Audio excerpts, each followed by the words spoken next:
आता हे SIT लावते. SIT? तुला नाही करणार का SIT? किचन मध्ये राहून काय करणार? त्याला जग फिरायला लागतं. आता हे बघ, हे TDS कसा कॅल्क्युलेट करायचं काय करणार? ते बुद्धीचं काम आहे तुला. किचन मध्ये काय हो, ही कोणती डाळ आहे? तूर. मुळात ती कोणती डाळच नाहीये, त्या मसूर आहे. हे कसलं पीठ आहे सांगा? डाळीचं, तांदळाचं, ज्वारीचं.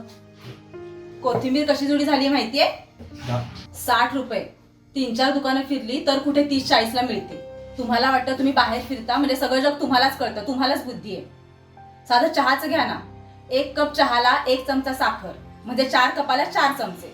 इतकं साधं नाहीये ते. कमी दुधाचा, बिन दुधाचा, कमी साखरेचा, कोरा असे खूप आहे. आणि यासाठी सुद्धा बुद्धी लागते. खरंय, फक्त बुद्धीच नाही, प्रेमही असायला लागतं. म्हणून तर आपलं कुटुंब सुखाने झोपतं. तुझं वाचून उमगत जाते, तुझं वाचून जन्मच अडतो नसते.